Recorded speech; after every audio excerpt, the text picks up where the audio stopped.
ವಾಸಪ್ ನಾಯ್ಡು ಬಂದಿದ್ರು ಸರ್. ದುಡ್ಡು ತಗೊಂಡ್ ಬಂದಿದ್ರು. 20,000 ರೂಪಾಯಿ ಫೀಸು ಪ್ಲಸ್ ಖರ್ಚು. ಅರೆ ಹೌದಾ? ಹೇಳಕ್ಕಿಲ್ವೇನ್ರಿ ಬೆಳಗ್ಗೆಯಿಂದ? ಆ ಫೈಲ್ ಕೊಡ್ರಿ ಇಲ್ಲಿ. ಒಂದು ಸ್ಟೇಗೆ ಅರ್ಜೆಂಟ್ ಆಗಿ ಇದಾಕ್ಬೇಕು, ಸ್ಟೇಗ್ ಮೂವ್ ಮಾಡ್ಬೇಕು. ಇಲ್ಲ ಸರ್, ಈ ಕೇಸ್ ತಗೊಳ್ಳಲ್ಲ ನಾವು ಅಂತ ವಾಪಸ್ ಕಳಿಸ್ಬಿಟ್ಟೆ. ವಾಪಸ್ ಕಳಿಸ್ಬಿಟ್ರ? ಯಾಕ್ರಿ? ಅವ್ನು ಇನ್ನೋಸೆಂಟ್ ಅಲ್ಲ ಸರ್, ಕೇಡಿ.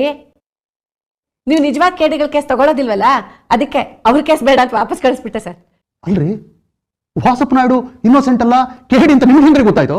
ನಂಗೆ ಮುಖ ನೋಡಿದ ತಕ್ಷಣ ಅನಿಸ್ಬಿಡುತ್ತೆ ಸರ್, ಇಂಥವ್ನ್ ಕೇಡಿ ಅಲ್ಲ ಅಂತ. ಮುಖ ನೋಡಿದ ತಕ್ಷಣ ವಾಸಪ್ಪ ನಾಯ್ಡು ನಿಮ್ಗೆ ಕೇಡಿ ಅಂತ ಅನ್ನಿಸ್ಬಿಡ್ತಾ? ರೀ, ನೀವೇನ್ ತ್ರಿಕಾಲ ಜ್ಞಾನಿನೇನ್ರಿ? ಒಬ್ಬ ಮನುಷ್ಯನ ನೋಡಿದ ತಕ್ಷಣ ಅವನು ಕೇಡಿ ಅಂತ ನಿಮ್ಗೆ ಹೆಂಗ್ರಿ ಗೊತ್ತಾಯ್ತು? ಅಷ್ಟೆಲ್ಲ ಹಗುರವಾಗಿ ಮಾತಾಡಬೇಡಿ ಸರ್.